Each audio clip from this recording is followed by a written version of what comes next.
The ghost in the deep. The stars hung silent over a forgotten part of the galaxy known as the Black Veil, a place where light itself seemed afraid to enter. The wreckage of ancient ships floated endlessly, ghosts from wars long forgotten. It was a graveyard of metal, silence, and memories that no one wanted to remember. Captain Vorax, a thin, gray-scaled alien from the San Dominion, led a scavenger crew through the darkness. His small ship, Drifter's Hope, moved slowly among the ruins, collecting broken ship parts and lost technology. It was a quiet job, but it paid enough to survive. Vorax had done this for years. His scanners picked up faint signals now and then, old transmissions, dead satellites, sometimes even the broken cores of ships from a time before any living species had recorded history. But on this day, his scanner showed something different. "Something alive, Captain. I'm reading power," his technician whispered, staring at the flickering screen, deep under the moon's surface. "Something still active," Vorax frowned, leaning closer. The readings were strange, a mix of ancient energy and human code. Humans had vanished thousands of years ago. The entire galaxy had agreed they were extinct, wiped out in their final war. But here, under the dead moon of Varela 9, something human was still awake, the crew argued. They wanted to leave. No one wanted to disturb human ruins. The old stories said Terran war machines were cursed.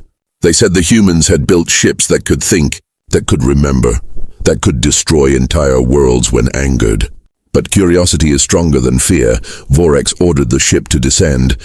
The Drifter's Hope touched down on the gray surface. Dust rose around the landing gears. They wore pressure suits and stepped into the silence. Nothing moved, no wind, no sound. Only their own breathing echoing inside their helmets. The scanners led them across a long stretch of rock until they saw it. A massive shape half buried beneath the surface. It wasn't a mountain, it wasn't natural. It was metal. Vorax's second officer gasped. "That's not a ship. That's a city." But it was a ship, so large it stretched miles across.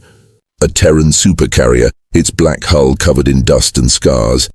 The old human symbol, a silver star with wings, was still visible on its side, faded but proud.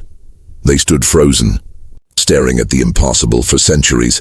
Every empire had searched for Terran technology, but none had ever found a working relic. Now one slept before them. Vorax's voice trembled. This could make us rich beyond measure." They set up scanners and drilling tools, trying to find a way inside as the drills bit into the metal. A low hum vibrated through the ground. At first it was faint like a whisper, then stronger, louder, until the air itself began to shake. "Captain, stop the drill!" shouted one of the crew. "It's reacting." But it was too late. Lights began to flicker along the ship's hull. One, then two, then hundreds, spreading across the dark metal like veins of fire. The ground cracked under their feet as energy surged through the buried machine. The Drifter's Hope scanners went wild, showing impossible readings. Old Terran systems were coming online. Engines, power grids, weapons, all awakening after 10,000 years of silence. A deep mechanical voice echoed through the comms. Old but still powerful. "System reboot complete. Terran Supercarrier Invictus. Reactivation sequence confirmed." The scavengers froze, staring at each other in shock. No one moved, no one spoke. The voice continued. "Awaiting Terran command authorization." Vorax swallowed hard. "There are no Terrans left," he whispered. "It's just us." The ship didn't respond. But the lights kept spreading. The moon's surface began to shake. Cracks spread for miles as the colossal vessel slowly rose from the ground. Dust and debris fell away as the Invictus lifted itself free after ages of burial. The scavenger ship was caught in the storm. Rocks smashed into the hull, alarms blared. One crew member screamed, "We have to get out of here!" They scrambled aboard, engines roaring, pulling away as fast as they could, through the cockpit window. Vorax looked back and saw it. The Terran supercarrier breaking through the moon's crust. Glowing with blinding blue light, it was the largest ship he had ever seen. Its armor black and silver covered with ancient battle scars. The energy pulsing from it made the stars themselves seem dimmer. Then, a final transmission broke through their comms. "Clear and cold. Terran vessel Invictus operational. Initiating scan of galactic sectors. Identify friend or foe." The Drifter's Hope jumped to hyperspace. Fleeing as fast as possible, none of them spoke a word. But all knew the truth. Something old, something powerful, something human had just awakened. And somewhere in the darkness of space, the galaxy shivered. The silence of the black veil was broken forever, replaced by a heartbeat that the stars had not heard in 10,000 years, the heartbeat of humanity, echoes of the past. The galaxy stirred, uneasy and restless after the news spread. A Terran signal, real, strong and alive, had been detected in the black veil. Empires that once mocked humanity now whispered in fear, remembering the stories their ancestors told by dim firelight. In the vast halls of the Velthar Dominion, alien diplomats gathered in panic. "It cannot be true," one hissed. "Humans are myths, extinct for 10 millennia. But another replied, voice trembling, "Then who is commanding that ship?" Across the stars, military fleets shifted. Scientists replayed the same transmission over and over again, analyzing every syllable of that cold, mechanical voice. Terran Supercarrier Invictus. Operational. It was no ordinary relic. It was a name carved into galactic history, the Invictus. The ship of final war, the pride of the Terran fleet. They said it was the ship that burned 1,000 worlds to protect one. They said it was the reason the galaxy finally begged for peace. And now, after ages of silence, it lived again. Deep within the massive hull of the Invictus, lights continued to flicker. Dust drifted like mist through the air as long-dead systems woke up one by one. Inside a sealed cryo chamber near the command deck, a single human slept in ice. His name was Commander Arlen Kyle, last of the Terran High Command. As the ship's core stabilized, the AI, known as Eidolon, detected him. "Terran life form identified," it said in a calm tone. "Revival protocol initiated," machine's word. Fluid drained and frost cracked around the cryopod. Commander Arlen's heart began to beat again after 10,000 years of silence. His eyelids fluttered open, the light too bright. His voice dry. "Eidolon. Status report. Supercarrier Invictus. Functional at 61% capacity," the AI replied. "Terran command signal. Not detected. Galactic network status. Unknown." Arlen took a deep breath, trying to remember. The last thing he saw before the blackout was fire. The fall of Earth, humanity's final stand. He had ordered the Invictus into the void to protect the last human archives. He never expected to wake up again. "How long have I slept?" he whispered, his voice shaking. Estimated duration, 10,112 years. Silence filled the command chamber. Only the hum of power systems answered him.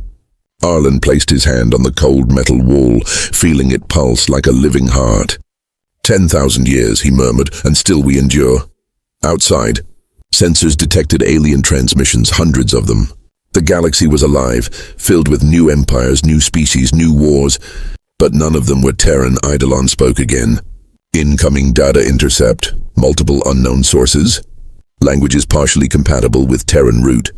Designation, derived civilizations." Arlen's eyes narrowed. "Derived civilizations," he repeated. "Yes," the AI said. "Many species appear to share linguistic and technological ancestry with ancient Terran culture." Arlen stared at the holographic stars projected before him. Humanity's old reach had spread farther than anyone realized. Yet now, the stars that once belonged to humans no longer recognized their creators. He stood tall, his voice steady but heavy. "Then it's time they remembered." Eidolon's lights brightened. "Orders, Commander." "Re-establish signal across the galactic grid," Arlen said. "Let them know the Invictus has returned." A moment later, the transmission echoed across the stars.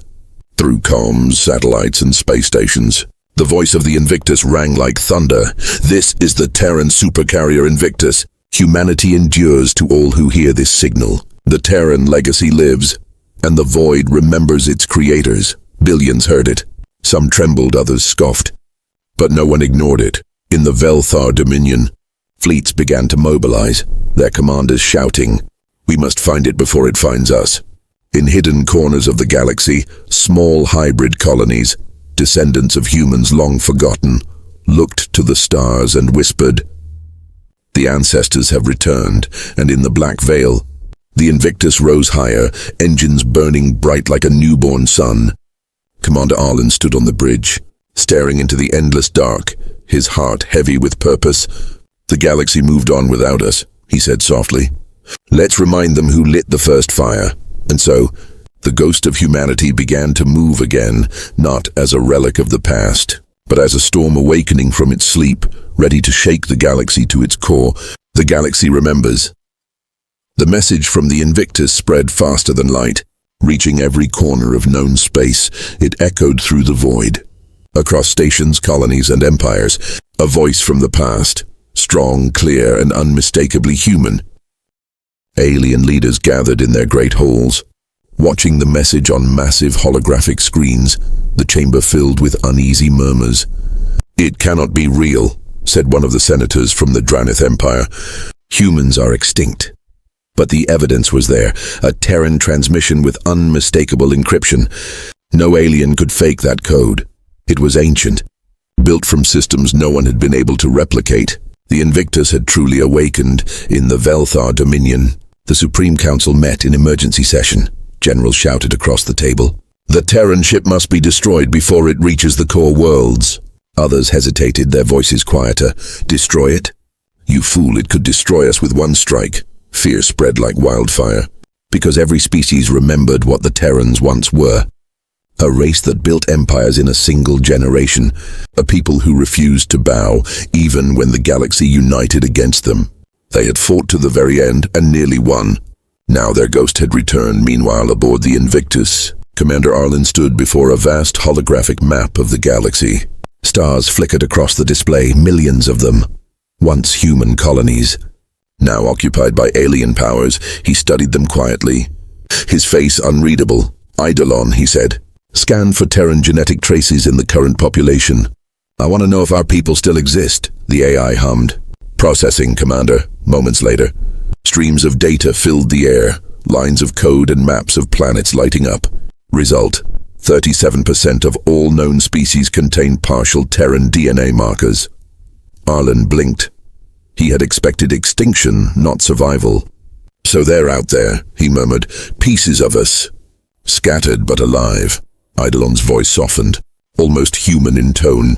"Humanity endures, Commander. Even in fragments." Arlen took a deep breath. "Then we bring them home." Outside, the Invictus drifted through the void like a sleeping god. Its engines burned blue, leaving trails of light behind. The ship's hull still bore scars from ancient wars. Melted metal, shattered armor, but it stood firm, defiant. From distant observatories, alien watchers saw it moving. Not attacking, not hiding, just searching, one scientist whispered. "It's looking for something." Another replied, "No, it's remembering." On the outer rim, the Krathan Enclave, a species known for their cruelty, decided to test the Terran myth. They launched a fleet of 50 cruisers toward the Invictus. Their commander boasting to the press, "We will bring back its core as a trophy." The galaxy watched live as the Krathan fleet closed in. Inside the Invictus, alarms sounded. "Multiple contacts detected," Eidolon reported. "Weapons targeting us." Arlen watched the incoming ships on his display, their energy signatures glowing red. His jaw tightened. 50 ships, he said calmly. "They really think they can challenge a Terran supercarrier." "Orders, Commander." Arlen didn't raise his voice. "Activate defensive grid." Minimal response. Moments later, the Invictus lit up like a star. Thousands of drones detached from its hull, forming a silver storm around the carrier. The alien fleet opened fire, beams of energy streaking across the void. But their shots never reached the target. The drones intercepted every blast, dissolving them into harmless light. Then, with one signal, the drones retaliated. Silent beams of pure plasma cut through the alien ships like paper. 50 cruisers vanished in seconds, leaving only dust and silence. The galaxy went quiet. Billions watched the broadcast. No sound, no warning, just destruction in a blink. Commander Arlen looked at the fading debris, his eyes cold but sad. "We gave them a chance," he said softly. "They fired first," Eidolon replied. "Transmission from multiple sectors, Commander. They are surrendering." "Good," Arlen said, turning away. "Let them surrender to memory, not fear. The Terrans are not here to conquer, but to remind the galaxy who we were." and who we still are. As the Invictus drifted onward, every empire bowed its head. Not from submission, but from awe, the galaxy, for the first time in 10,000 years, remembered, and somewhere in that silence, hope flickered again. The hope that humanity had not been lost to history, but was waiting, watching, and ready to rise once more. The awakened children, the galaxy trembled in silence after the fall of the Crathan fleet. For the first time in ages, the stars themselves seemed to whisper one name: humanity.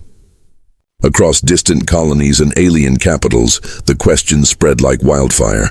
What would the Terrans do next? On the ancient carrier Invictus, Commander Arlen stood at the bridge, surrounded by a dim glow of hollow screens. The stars reflected in his eyes as he watched messages flood the comnet. Thousands of transmissions, some begging for peace, some pleading for help, and others offering alliance. "Eidolon," Arlen said quietly, "patch me through to all channels. Every world that can hear us." The AI's voice responded with its usual calm. Broadcast link established. Arlen stepped forward, shoulders square, his voice steady as the old Earth oceans. "This is Commander Elias Arlen of the Terran Defense Fleet. We do not come as conquerors. We do not come for revenge. We come to find what was lost." He paused, his voice echoing across the galaxy's network. "To the descendants of Earth, to those who carry even a trace of human blood, know this: you are not forgotten. The stars remember your ancestors, and now humanity remembers you." Millions watched the broadcast in silence, on barren mining colonies, royal halls, pirate stations, and forgotten moons. And in that silence, something ancient awoke inside countless beings. Some felt their hearts race, others felt tears rise without knowing why. Across the rim, a young engineer named Lyra watched from her station on the desert planet Seraphis IV. Her skin was faintly silver, her eyes like molten gold, traits of a mixed species long thought alien. Yet as she listened to Arlen's words, something deep in her soul stirred. "Human," she whispered, touching the pendant on her neck, a small symbol half broken, showing an old Terran emblem. It had belonged to her grandmother, who always said their blood came from the stars.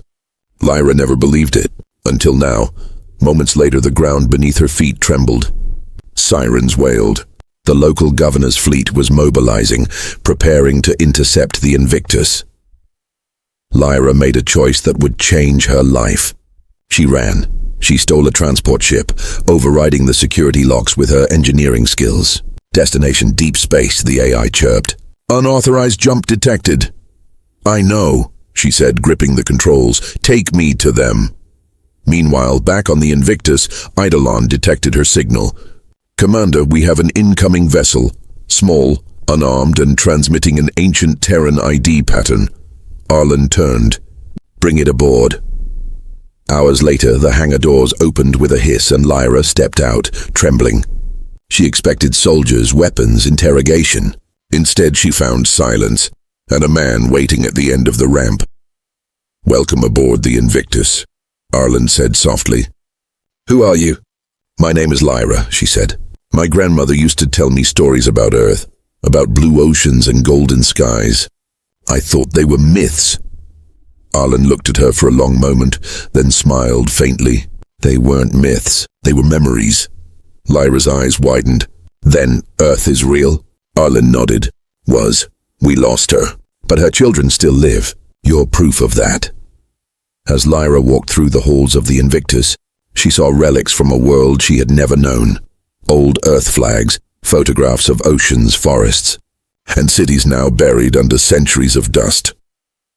When she reached the control deck, she saw hundreds of pods opening, cryo chambers releasing survivors who had slept for millennia, men and women of the old Earth waking to a galaxy that had forgotten them. "Status of revival?" Arlen asked. Eidolon replied, 78% of cryo chambers stable. Most systems nominal. The Terrans are awakening." Lyra watched in awe as the revived humans took their first breaths in thousands of years.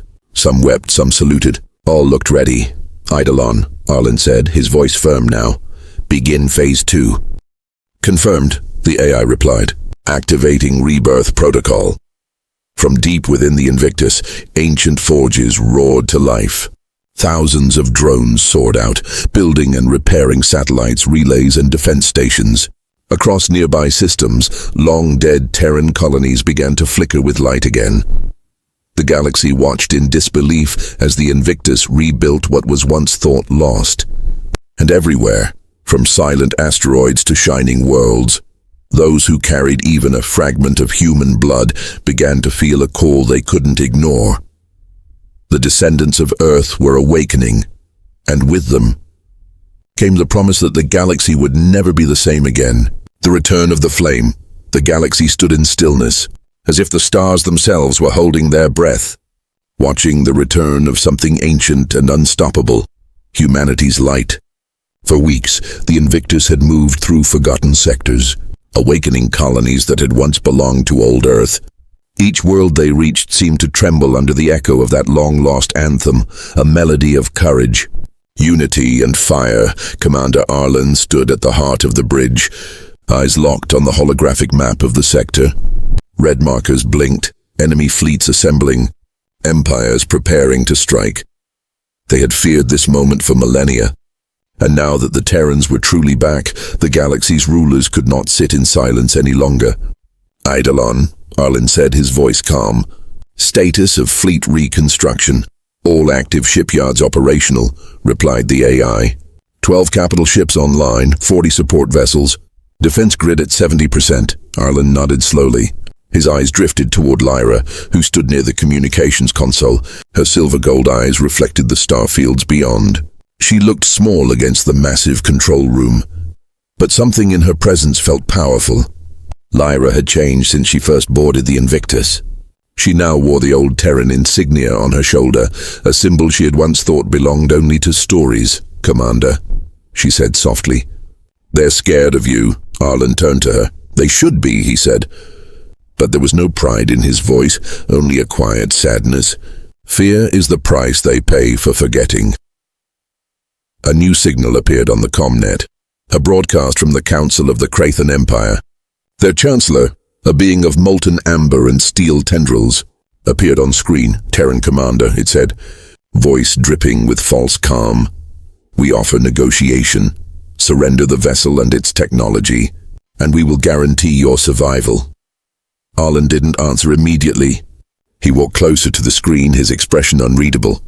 You want our surrender, he said quietly. But it was your kind who hunted us, burned our colonies, erased our name from the stars. Tell me why now? The alien hesitated, its tendrils twitching. Because, it said coldly, you are not supposed to exist. Arlen smiled, the kind of smile that came before a storm. And yet, he said, here we are. The transmission ended, and silence filled the bridge. Lyra whispered, they'll attack. Arlen nodded. Then we'll remind them why humanity was never defeated.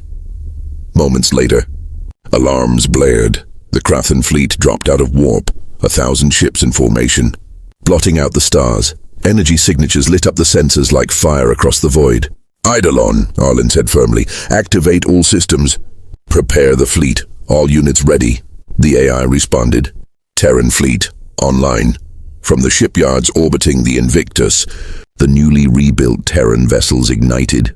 Massive cruisers and sleek destroyers came to life, bearing the old insignia of Earth, a circle of blue and gold. The formation locked tight around the flagship, a silent promise of unity. Then came the order that changed the galaxy's future. Fire. The void erupted in light.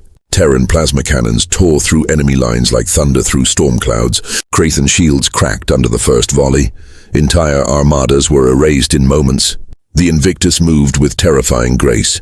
Every weapon, every drone, every defense array moving as if guided by instinct. But it wasn't just firepower that broke the enemy. It was the sound.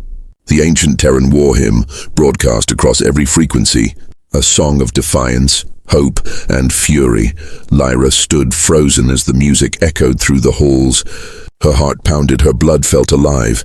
For the first time, she understood. Humanity wasn't just a species. It was a force, a spark that could never die. By the end of the battle, the Crathan flagship was crippled.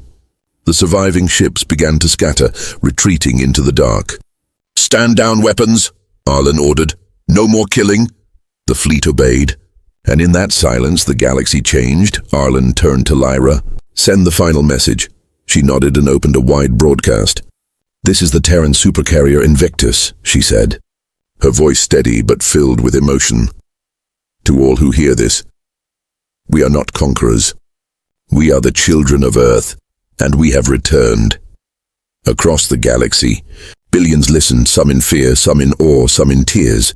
Ancient human relics were taken out of hiding. Songs of Earth played again for the first time in 1,000 years. Arlen looked out at the stars one last time. Eidolon, he said. Set a course. To where, Commander? Home, Arlen whispered. To Earth. As the Invictus turned toward the long-forgotten sector once called Sol, the ship's engines glowed brighter than any sun. And for the first time in ages, the galaxy didn't just witness power, it witnessed hope. The flame of humanity had returned, and it would never fade again.